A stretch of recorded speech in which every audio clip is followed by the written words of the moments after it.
السلام عليكم ورحمة الله وبركاته. جرتو السلام عليكم ورحمة الله وبركاته. المال ربو خان الدنيا مرة خيسة جرتن هند خيسنو سلامتان يخانمو نجيني خياك اللي سران إسناجون جا مي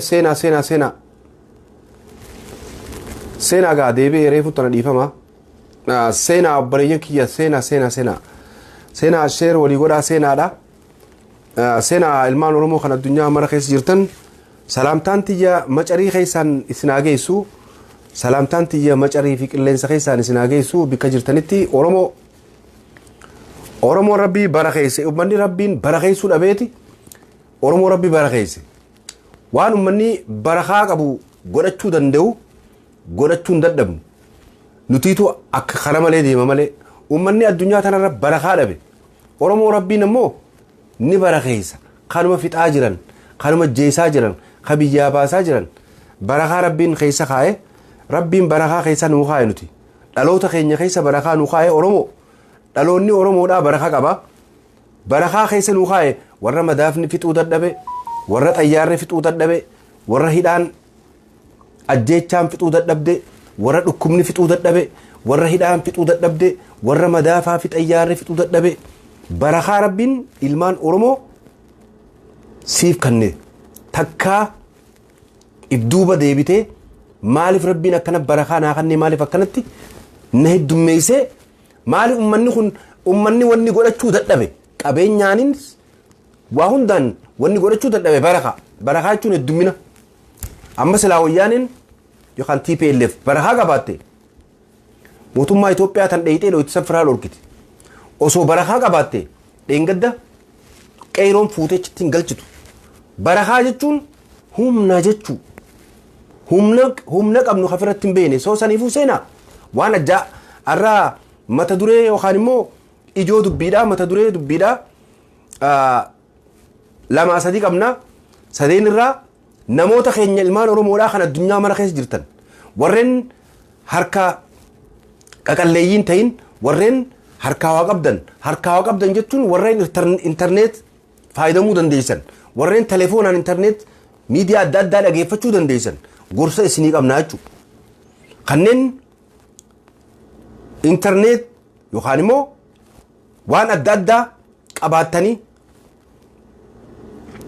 miidiyaa adda addaa fayyadamtanii YouTube waan adda addaa ilaaluu dandeessan rabbiin isinii laaffisee warri san gorsa isinii qabna isinilleen gorsa nuu qabdanii jechuudha. Gorsa walii kannina akkam beeynetti wooma ati godhuu dandeessu siif himna namuu waan godhuu danda'u bicha akka godhu kanarratti ijoo dubbii lama qabna. Ijoo dubbii takka gorsa manguddoo biyyaa tan qabsoo oromoo tana keessatti umrii isaanii fixatte tan isaanii wajji dhaabbattee dubbachuu hin dandeenye ta'arra galtee udaan laaqattu saniifis gorsa qabnaa jechuudha. Takka beekaa keenya hayyuu keenya qabaataa keenya kan oromoo ta'e internet fayyadamee deemu saniifis gorsa qabnaa jechuudha. Kan lamadaa haala yeroo irratti hundaa'ee oromoo waan godhuu qabdu arraan tana mootummaa naannoo oromiyaa fi mootummaa naannoo amaaraattu wallolee gorsa isinii qabnaa jechuudha. Arrallee wayyaanee fi mootummaan Itoophiyaa walloltu gorsa isinii qabaanne danta arraas deebitaniituma arra wayyaanee fi mootummaan Itoophiyaa wallolte deebitee arraas mootummaan naannoo Oromiyaatii fi mootummaan naannoo Amaaraa ugguu wallolte waan biraatti shaxaara naakaa udeemanii wallaalte wallolte jettee naa soyita. Mootummaan naannoo Oromiyaa wanni jaan hin jirtu ifin sobin warreen akka rimootiin olii godhan mootummaa naannoo nafxanyaa jira. Biyya hunda keessa Itoophiyaan tanafxanyaan bultu malee naannoo Oromiyaa, naannoo Amaaraa, naannoo Tigraay, naannoo Maarroo hin jirtu. Du'aa deemti.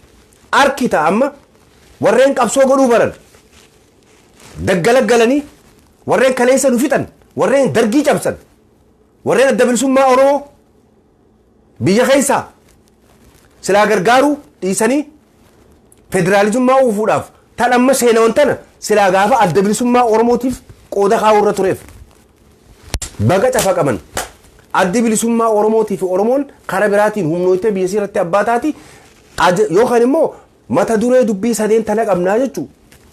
Sadeen tana dhageeffachuuf Oromootiyaa sheer walii godhaa Facebook irraaniin ture. Waan adda addaati keessaan ture.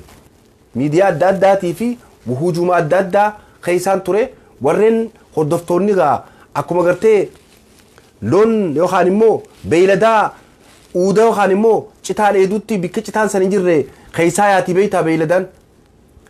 Hoosaniifuu akka akkas hin taane wal malee uumaan qabnu warreen qilleensarraa wal dhageeffannu wal malee uumaan qabnu wanni godhuu qabnu tan dura ilmaan Oromoo ajandaan kan dura namni miidiyaa adda addaa hordoftan Oromoo taate biyya keessaa taanaan biyya alaatis taanaan miidiyaalee adda addaa warri hordoftan warreen yuutuubii waan adda addaa hordoftan nama isin hin feene nama Oromoon hin feene biltsiginnaa irraa eegale nafxanyaa OPDO bitamtuu nama Oromoon jibbitu hin dhageeffatin bikkuma sanuu dhayixeen tuqin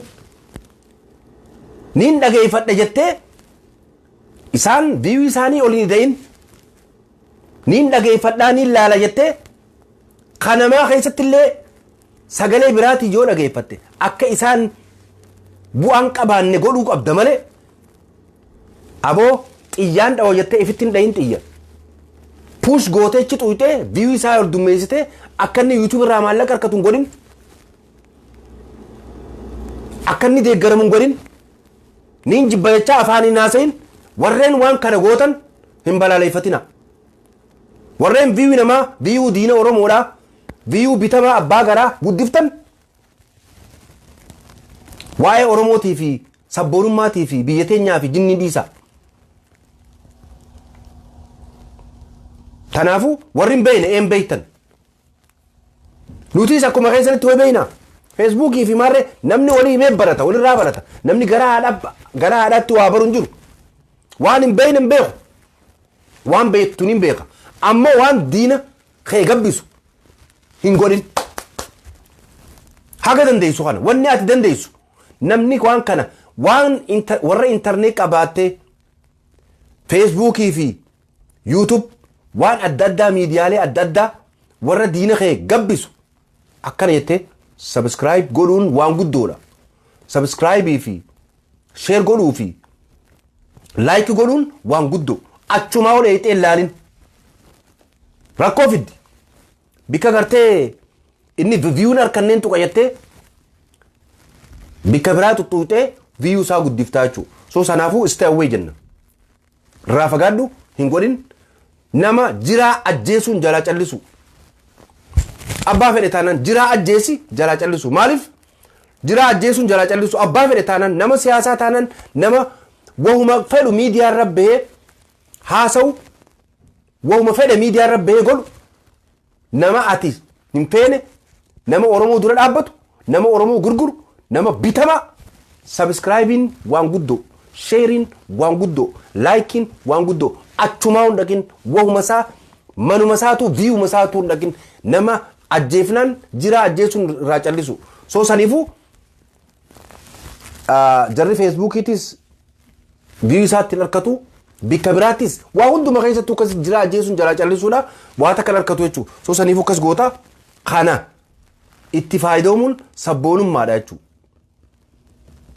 Isin irra beekeetii miti isinumaa yaadachiise warran beekin warri kaan galatooma warreen yaadanuu kannitanii yaaddan nama gabbee dubbatuu fi nama gabbeen dubbanne jidduu nama yaada dhiyeessanii wanni jettanii hundi keessan maqaa dha'u isin dha'u baadhullee galatoomaan isin hin jaa akka nama tokkotti warreen qabsoo gama biraatiis godhaa jirtan warreen qabsoo ifattiis godhaa jirtan galatooma ajandaan kan duraa yookaan immoo mata dureen dubbiitiyyaa kan duraa kana irraa bu'ee isinirra beekeetii obboleeyyan kiyya.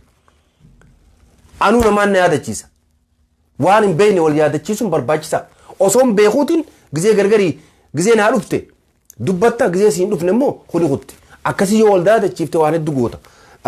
Tana irraa bu'ee galatoomaa waan tana dhageeffataniif kanatti aansee kanagaa wanni laaftuun uummanni Oromoo godhuu qabu kanatti aansee ilmaan Oromoodhaa ajandaa biyyaa kan mootummaa naannoo Oromiyaatii fi mootummaa naannoo Amaaraa maarree maarroo no warra wallolee warra maarree jechoota amma walii deddeeffatanii mootummaan naannoo Oromiyaatii fi mootummaan naannoo Amaaraa walitti xiyyeeffatanii tan duraa wanni beekuu qabdu. Itoophiyaa san eenyu kan ammaan tana ajajaa jiru? Eenyu nafta jiru? Itoophiyaa san eenyu deeman? Maaliif Jawaar Mohammad hidhaman? Maaliif dhaabbotiin siyaasaa tan adda bilisummaa Oromoo kan nagaan gale maaliif hidhame? Aboo Jaalmarroon dhaamee jira. Duraan dhaame. Namnichi gale hundi illima biraatii seenaa. Illima keessaan baane seenaa. Kabiyya gale karaa nagaatiinis baga gale garuu addunyaadha beeksisee jiraachuu. Akka jarri kun waan biraatiif deeman akka qabsoo karaa nagaatiin hin barbaanne huraa warri biyya galee godhees irraa cufe. Warri immoo dagamnee gaara galees qabsoo Oromootii fi ummatuma Oromoo kanaaf maqatti godhe seef godhe. Kana tanaafuu Oromoo ati hamileen cabsin Oromoon gabbaatee bar haasa'uma Oromootiin jibbe. Haasa'uu malee maarraan qabna. Yoon haasa'uun akkami bilisoomta.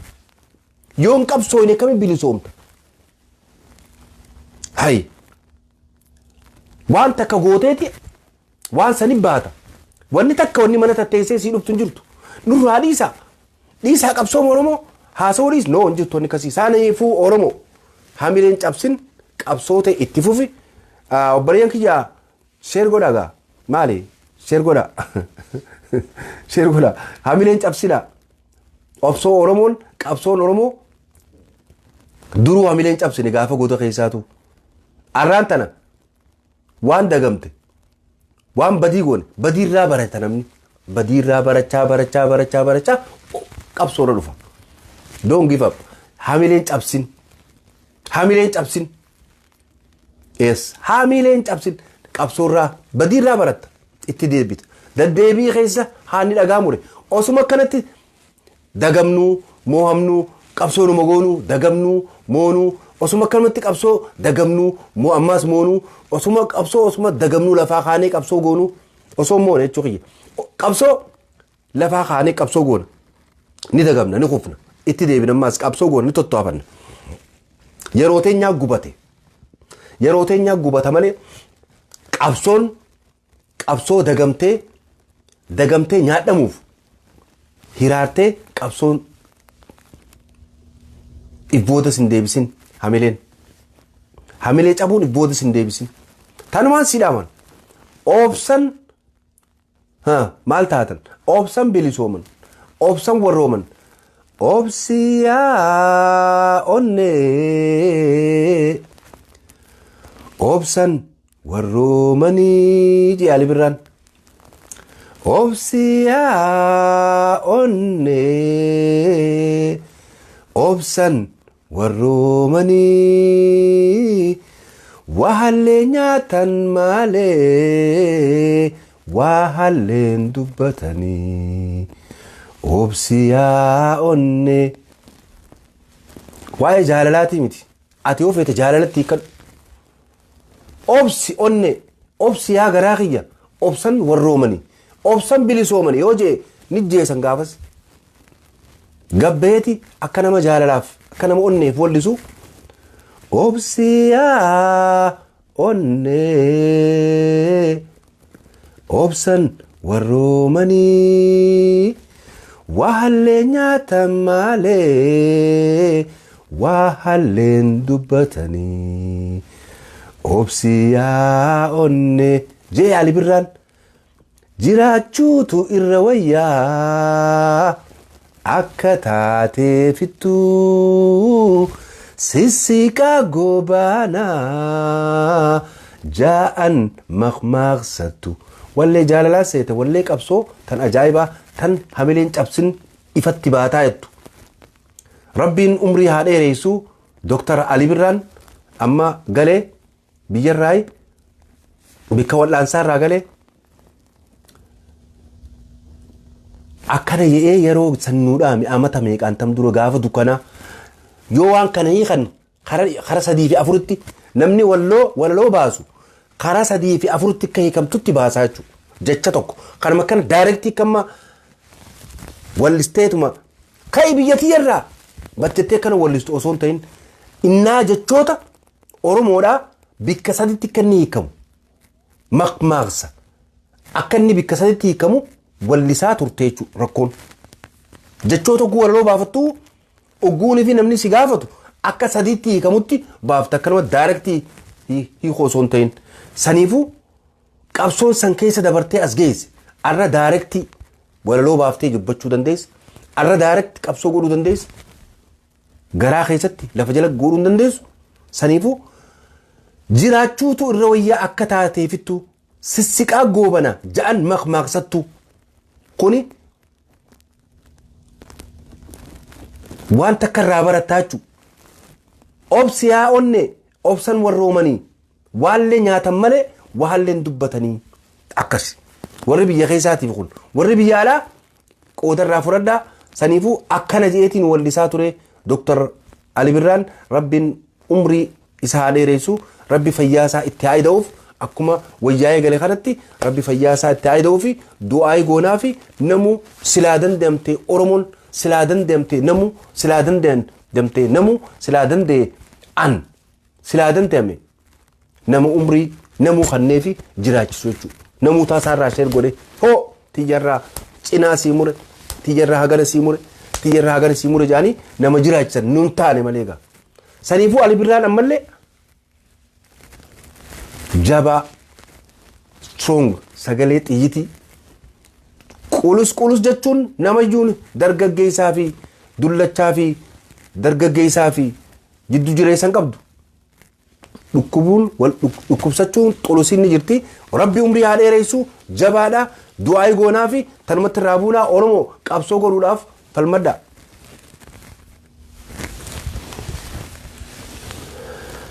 Jiraachuu irra wayyaa akka taateefittuu sissiqaa goobana ja'an maqmaaqsattu akkas jetti dubbiin.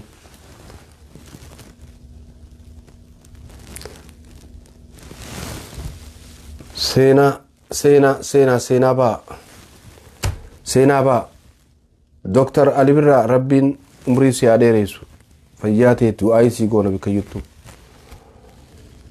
Oromootiyaa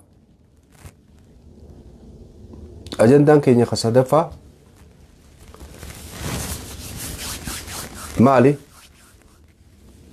Hamileen cabsina. Hamileen cabsin niin harkaa haaniif saay fayyaadee warri na salaabtan fayyaadee warri jarjartanii deemuu feetaniis gumaa ce'i. Saniifuu Oromoon hamilee cabsuun qabdu. Hamilee cabsuun qabdu Oromoon.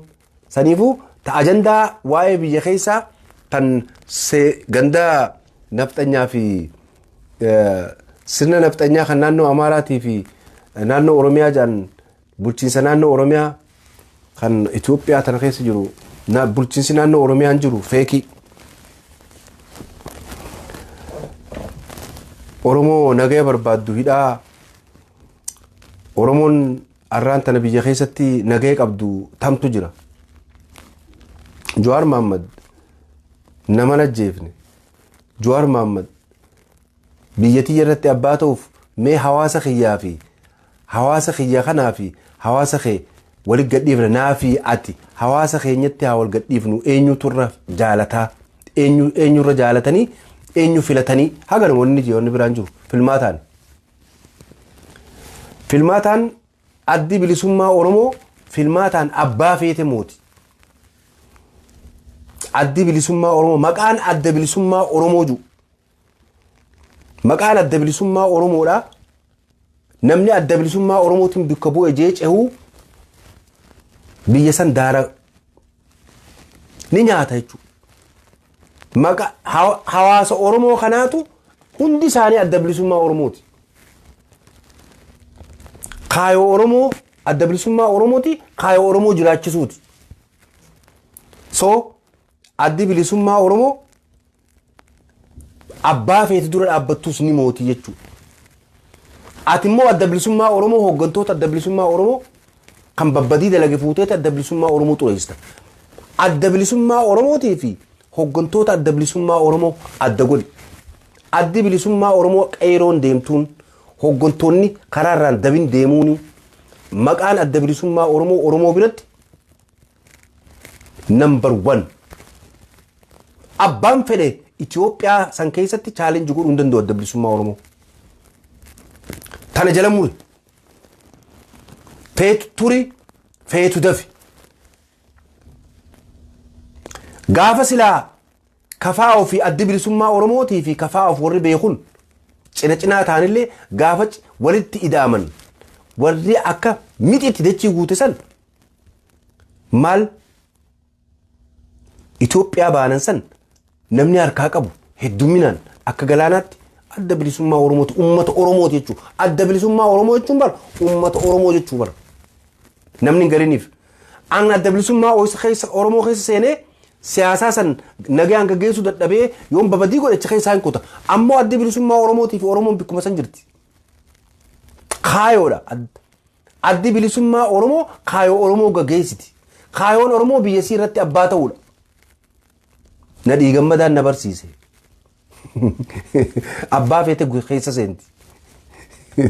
Addi bilisummaa Oromoo jechuun Oromoo. Kaayoo Oromooti.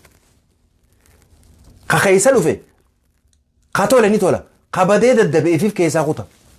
Akkuma amma biyya keessatti manguddoon teenya tan adda bilisummaa Oromoo tana ifiif wajji keessa turtee keessa dulloomte galtee waan biraa haasuytu kana. Adda bilisummaa Oromoo keessaa kuttee barisiin.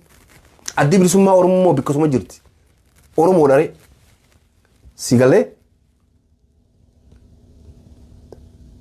Tanaafuu abbaa feeteen amanin manguddoo tuttuuxallee injinaa warra biyya keessaa irra manguddoon ani tuqu jiru manguddoo adda bilisummaa Oromoo keessa jalqabarraa ilaa amma turtee arra biyya galtee warra isin waan haasoytu beeytan dhageessan saniif hin dhaamsini dhaame manguddoo biraatimi manguddoon kabajaa qabdi. Manguddoon Oromoo kabaja qabdi. To Oromummaa nu barsiiftee kaasa'u nu goote. Warra kaayoo manguddoo haqaa san dabsu manguddoo warra manguddoo haqaa dabsu sanirraa dubbachaa jirra jechuudha. Amma gaa dubbiin manguddummaa bira kutte bikkatan ammaas laal manguddoon gizeenii fi manguddoon dhuga. Ta'e veetu gaarii seeraa fi seera sirna gadaa keessatti sirna raabaadurii keessatti joollee xixiqqoo jaan foollee jaan gaammee xixiqqoo gaammee gurguddoo jaan maal jaan dabballee jaan achi booda maal jaan dabballee booda raaba jaan yookiin doorii raaba yookiin doorii raaba akkasumatti gadaa jaarsa dullachaa jaan jechuudha. Dullachuu kun gaamma kafitinaa fidu jiru jechuudha. Namni gizee dulloome jaarsi maqaa kabajaati. Jaarsa jechuun kawaa jaaru si jaara. Bultii jaara. Heeraa fi seera jaara. Sadarkaan jaarsaa jechuun sadarkaa amma akka abbaa Joorji Buush jechuudha. Amma fakkeenyaaf gadaa jechuu fi raaba jechuun tokko. Raabni amma 32 bulchitaa, gadaa amma 40 bulchitaa. Gadaa jechuun akka nama fakkeenyaaf amma gadaa gizee jennu akka amma yookiin amma Trump yookaan immoo pirezidantii Ameerikaadhaa amma Donald Trump godhi. Amma Donald Trump bu'ee amma Biden himi fakkeenyaaf John Biden eenyutu irraa fuudhe. Yookaan amma Trump haa fudhannu fakkeenyaaf. Ka Trump duraa eenyu? Trump amma gadaa ta'e abbaa gadaa yoo ta'e ka Trump duraa Obaamaa miti. Obaamaan maali? Gadamoojji. Ijoollee jalqaba irraa hin eegala. Ijoollee foollee gaammee xixiqqoo gaammee gurguddoo akkasumatti dabballee booda raaba booda gadaa booda gadamoojjii booda jaarsa booda dullacha. Obaamaan gadamoojjiidhamma akka heera gadaatti fakkeenyaaf Obaamaan gadamooji Trump abbaa gadaati Obaamaan gadamooji gadaarraa guboode gadamoojiin qataa'ee abbootii gadaa san waan irraa irrate gorsee fi keessaa deemu gadamoojii booda maali jaarsi haqaceellotti waan badee fi kana tolchu ogguuni fi dullacha guutaate maayii dullacha waata kan gaafatan sossobaniituma nyaachisanii obaasanii haasoo isaati jedhanii irraa fudhatanii kaan warri ma biyya keessaa waa laaqaa jiru warra jedhanii waa irraa fudhatanii kaan kanaan laaqaa jirachuu sadarkaa dullachaa guugeesse akkana taata saniifuu tanarratti wanni dhaamuu barbaade siyaasaanii walii dhuu barbaade namoonni sadarkaa dullachaa guuge taa'ee du'aa'uma fudhachuu du'aa'ee godhuu yookaan immoo waan inni jiru dhageeffatteetuma gannaquu malee waan inni dhageeffatte fudhatee gabbaasuun hin taatu. Kanaafuu warra duraanis daba yaaduutu gaafa dulloomees akkanatti waan basaan basa.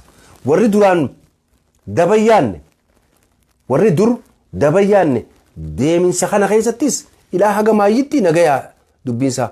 Kanaafuu warra biyya keessaa daba yaaddanis kaleessa waan gootan umrii teessan tana keessa fixatanii arra tana yaaddan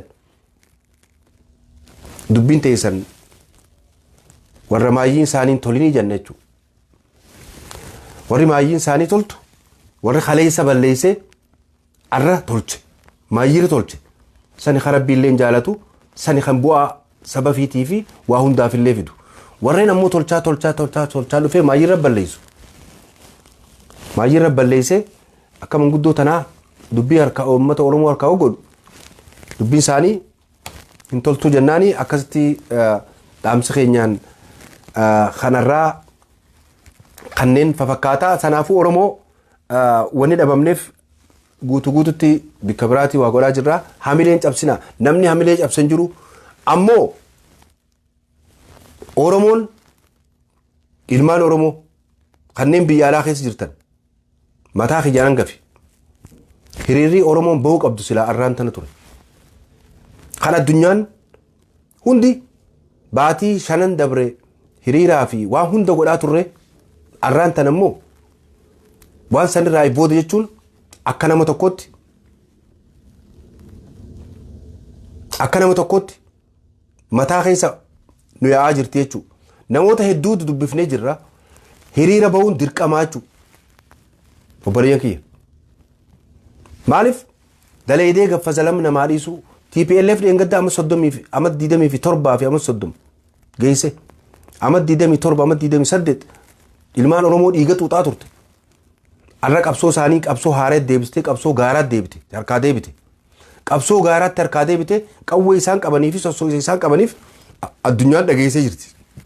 Maaliif dhugaasa isaan dhukaasan addunyaan dhageessee addunyaan shoorarkaa isaa wal godhanii jechaa miti dhumaatii namni jidduu tana dhumu namni humna qabu lamaan oguu wal dha'e leenci lama oguu wal lala yookaan immoo wanni takka guu wanni humna qabdu takka oguu wal dhoote sagalee jidduu ba'a. Saniifuu sagalee san dhageen jechuudha. Nuti immoo yoonii fi humna hin qabaanne yoo namni dheetuma caluma jennee nyagdachaa oolle firraan dhooyne numa dhawaa oolan firraan dhooyne soo wanni nu goonu maali miidhamuudha gabroomu. Kanaafuu baatii 5 nuti hiriira baanee sosso'aa turre haga xiqqaa haga sossoonisan Oromoon haa fayyaa adeessu garuu sossoonsa irra addunyaan sosso'aa jirtu kun sossoonsa warra humna qabu dhageesseeti jechuudha. Hayyee gaafa sanuu baa turre arrammoo addunyaan dhageessee nu alattuu dhageessee jirtu maaliif hiriira bahuu dadhabna? Gaafi namootaan gaafii wal gaafannee las wal jalaa goonuun hin qabnu numarraa tokko waan kanatti irratti haa deebinu.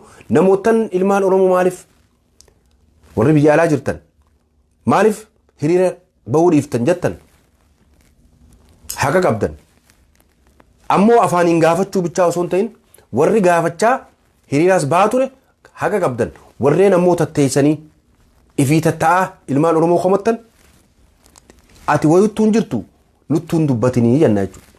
Gaafiiwwan kaasinii jenna jechuudha. Namni waa godhe namni sababsate haa dubbatu namni sababsatin dubbachuun qabu callisuu qabaa jechuudha. Warreen ammoo hojjechaa ture qabsoo Oromootiif hiriira bahus dubbachaa turtan galatoomaa isin jenna galatoomaa waan kun waan sirriiti warri osoo ni hiriira baa jirtanuu osoo Oromoo cinaa dhaabbachaa jirtanuu komii dhiyeessan komiin teessan komii sirriiti saniifuu wanni kun barbaachisaadha jechuudha yeroo hatattamatti keessaafuu North America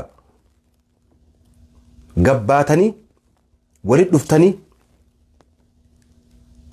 dhufnee godhuun dirqama keenya jechuudha anarraa eegali toni dhaamsa akka nama tokkootti qabsaa'ota Oromoo kanneen kaleessa baatii 3-4-5 irra dalagaa turtan walitti haa dhufnu waan kana haa goonuun isin jaa tunis ilmi namaa dhugaanii dadhabaa kan dadhabne rabbuma kan qabsoon dadhabne kan gaara jiru kan daggala jiru akkana jechuudha saniifuu tanaafi nama qabsoodhaaf guyya tokko ala bulee hin komatina waraana Oromoo hin komatina hayyoota Oromoo kan qabsoodhaaf hidhamee jiru hin komatina wanni jennuuf tanaa jechuudha nuti hiriira ba'uudha dadhabnee gizee feene baanee gizee feene dhiifnee gizee feene waa goona akka silaa qabsootu nifachuun qabnu jechuudha tanaafu qooda qabsoo tanaaf haa'u qabna Oromiyaan ni bilisoomti waan na dhageeffattaniif galatooma hiriira ba'uunis dirqama yeroon si ammarraa eegallee itti yaaduun dirqama waan na dhageeffattaniif galatoomaan isin jaa bye bye